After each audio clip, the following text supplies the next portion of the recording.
Chapter 2. One day. That's how long I was able to keep little Ivan a secret from Rodeo. One measly day. I knew I needed to play my cards just exactly right. Rodeo is probably the nicest man in the whole world, but even his kindness has its limits. He never gets mean at all. But if he ever gets to a point where his kindness starts to wear thin, he just kind of goes away. He slips back into his own mind. Polite enough, but distant, and there's no getting to him. I knew I had to make sure to keep Ivan where he belonged, in the warm sunshine of Rodeo's kindness, not out in the cold. I started laying the groundwork that very first afternoon. Once we were driving for a while, I slipped back to my room and cuddled and played with Ivan for an hour or so. Eventually, though, I tore myself away from his almost unbearable cuteness. I set him in his box, and he looked up at me with those ridiculously blue eyes. "I gotta go up and work on the boss," I whispered to him. "He'll love you as much as I do by the time I'm done with him." Ivan blinked at me.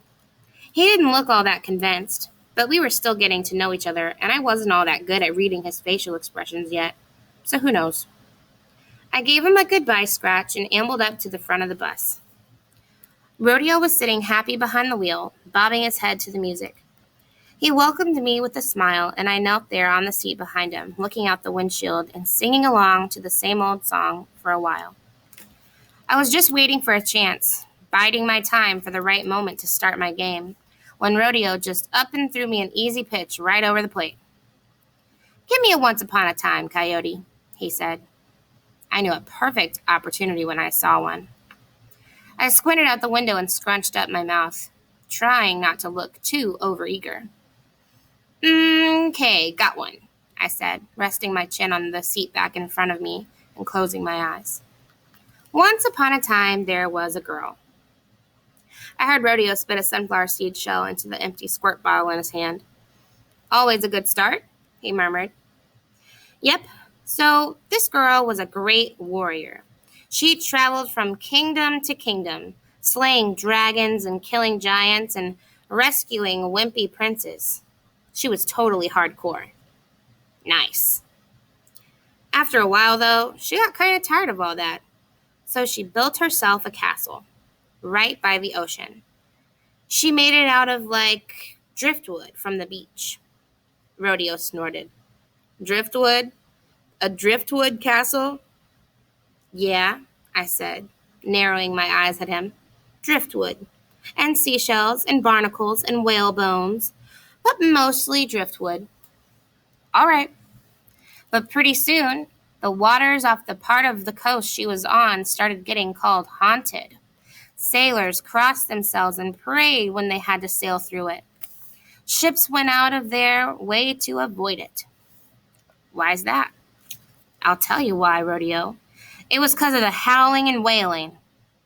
Howling and wailing? Yes, sir. Like you wouldn't believe. A horrible, heartbreaking sound.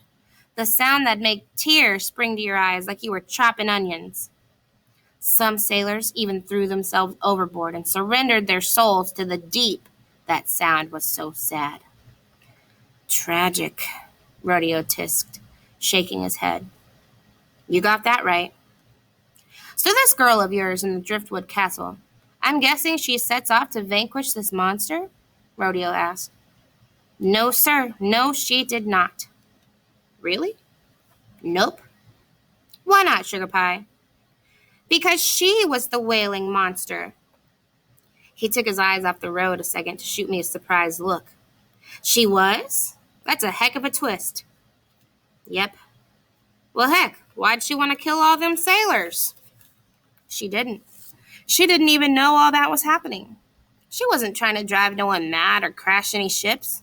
She was just sitting in her castle, moaning and crying, screaming all her sadness out. What was she so sad about? I swallowed and paused dramatically. This was it, my chance to really plant the seed. I looked straight ahead out the window. I concentrated and brought some tears up into my eyes, made them burn till they were blurry. I was kind of surprised at how easy they came. I waited until Rodeo got curious and looked over at me. Then I shrugged. I blinked hard, feeling his eyes on me. She was just lonely, I said, all soft.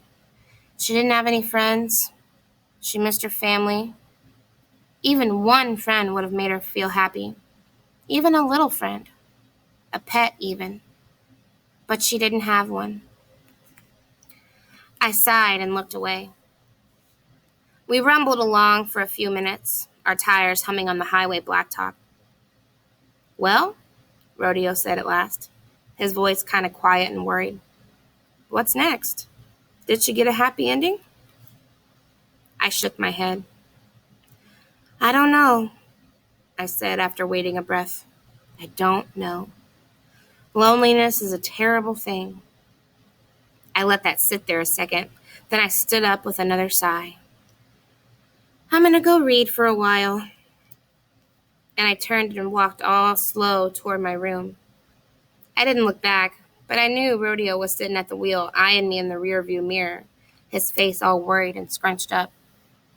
It was a good thing I was walking away, because otherwise Rodeo might have seen my smile. So I planted the seed, and I let it sit there the rest of the day. I watered it from time to time with wistful sighs and downcast eyes and a kind of overall downer attitude. I could tell it was having an effect on Rodeo. I caught him looking at me a lot, all concerned and confused. That night after the sun went down, we stopped at a grocery store for dinner. Rodeo went into the bathroom and gave me that "it'll be a while" look. So I hustled and bought some cans of cat food and a bag of kitty litter and got it all out to the bus while I had the chance. I had the pet supplies stashed in my room and was back perusing the cantaloupes in the produce section by the time Rodeo came out, scratching at his beard and none the wiser. When we got back on the road, I slipped into my room and set up pretty good digs for little Ivan. A shoebox filled with litter in the corner, shaded by a t-shirt on a coat hanger for privacy and odor blockage. A little plastic bowl for water and one for food, and a comfy little bed in my old book box. Ivan patted around me as I set it all up, sniffing and rubbing up against me, sweet as sugar and quiet as a mime. He seemed just as pleased as Punch with his new accommodations, too. He lapped at his water and sniffed at his food and took to the litter box like a natural. I never thought I'd be so proud to see another creature squat and piddle, but darn if I didn't have to sit on my hands to keep from clapping. Once he'd done his business and scraped litter over the top, I scooped him up and laid a big kiss right between his ears. He got to purring and rubbing his wet nose against my cheek, and I tell you, I was just about as happy at that moment as I had ever remembered being. Rodeo always had a healthy respect for my privacy, so as long as Ivan kept his mouth shut and I kept his litter box smell under control, I figured I could keep that cat a secret just about until I was old enough to head off to college. Or at least until I thought Rodeo was ready to be open-minded and reasonable about the whole thing. That night, I pulled Ivan's sleeping box right over snug next to my bed. He looked up at me, blinking all slow and sleepy, and yawned a big curly-tongued yawn at me.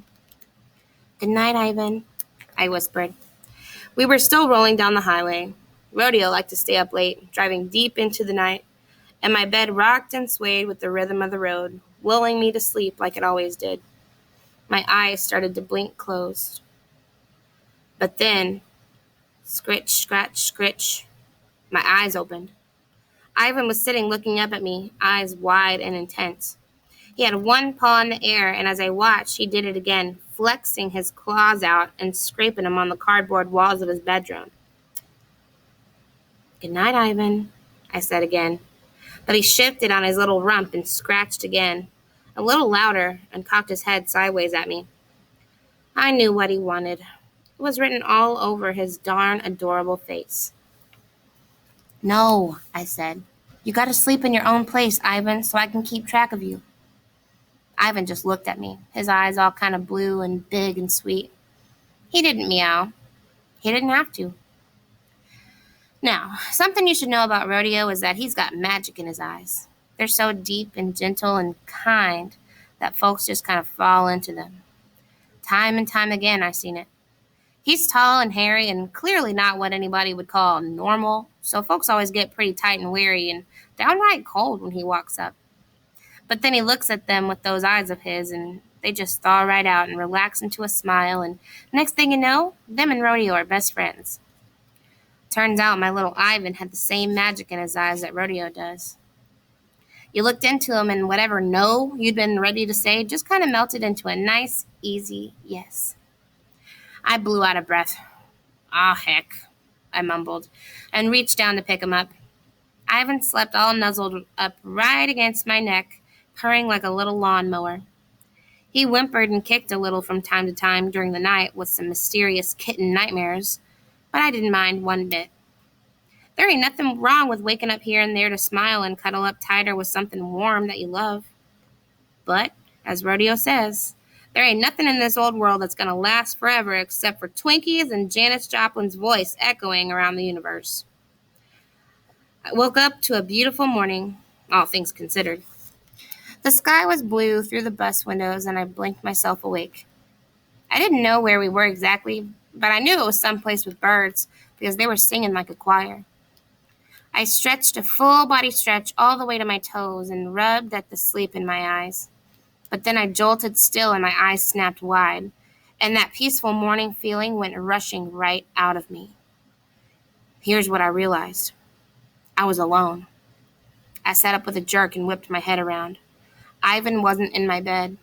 He wasn't on my pillow. He wasn't in his box. Ivan! I hissed. Then again, as loud as I dared. Ivan! I didn't hear any patting of paws or clicking of claws or sleepy head shaking. My room was silent except for the carrying on of the birds through the window. There was only one place Ivan could be.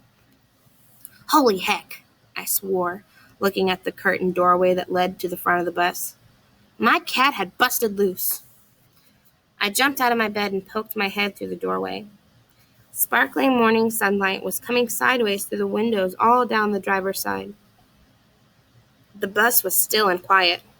There wasn't a single wayward kitten or bearded hippie to be seen. I tiptoed down the aisles, eyes darting around, looking under and on top of and inside of everything, looking for a glimpse of Ivan's gray fluff. But my seeking eyes found nothing but our same old junk. As I got closer to the front of the bus, I heard the soft, regular sound of Rodeo's sleeping breaths and saw his bare feet sticking out of the bottom of a heap of blankets that he called a bed. He wasn't tossing or snoring or turning the pages of a book, and that was all good. It meant I still had a chance to avoid the catastrophe I'd awoken to. I crept right past Rodeo's slumbering form and up to the front of the bus. The driver's seat was empty, and the door firmly closed and latched. I nodded to myself. Ivan was still on board. I just needed to find him. I turned back toward Rodeo, ready to give the bus and its various nooks and crannies a more thorough front-to-back search. But before I could take even the first step, my body went stiff. My eyes went wide, and my heart stopped short like a motorcycle slamming into the back of a parked semi, which I actually saw once outside of Stevenstown, Missouri. Not a sight you're likely to forget, I promise you. I froze where I was, breathless and unblinking, because I saw Ivan. He was sleeping, calm and peaceful as a summer morning, curled up cute as anything, with his little tail tucked right up under his chin. It would have been adorable if he hadn't been dozing tucked up right against Rodeo's sleeping neck.